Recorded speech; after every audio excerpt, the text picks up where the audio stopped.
గత 2 నెలల నుండి తాగునీరు రావడం లేదని అనంతపురం జిల్లా కళ్యాణదుర్గం మున్సిపల్ పరిధిలోని 12, 13, 14, 15వ వార్డులో రోడ్డుపైనే మహిళలు బైఠాయించి ఖాళీ బిందెలతో నిరసన చేపట్టారు.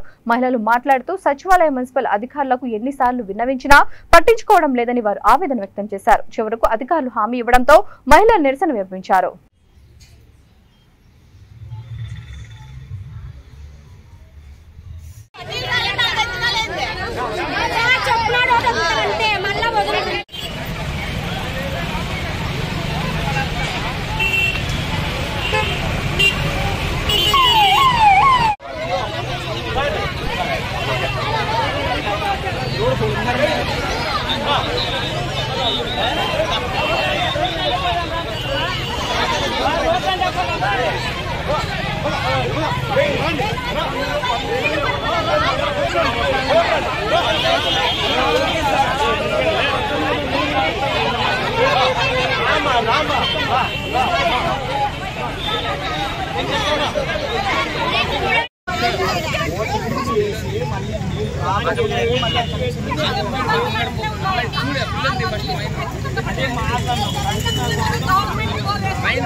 చాలా ఇబ్బంది అయిపోయింది సార్. మేము మా వీధికి గెలిపించుకోండి నీళ్ళ కోసమే సార్ గెలిపించుకోండి, కానీ మాకు చాలా ఇబ్బంది అయింది. ఎవరు మమ్మల్ని పట్టించుకోవడం, సచివాలయం ఉన్నా కానీ వేస్టే.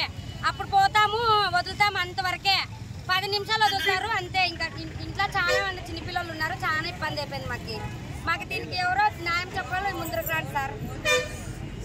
వాలంటీర్లు రారా? మీకు వాలంటీర్లు వస్తారు అంతే, పింఛనిచ్చే కోట వస్తారు, పింఛనిచ్చే కోట వస్తారు అంతే వాలంటీర్, ఇంకేంటికి రారు. సచివాలయం పోయి మేము చెప్పినా గానీ వదులుతామమ్మా దీనికి ఇంకా శాంక్షనే కాలేదు అంటాడు. మాకు నీళ్ళ కోసమే మేము గెలిపించుకోండి. నిన్న పండుగ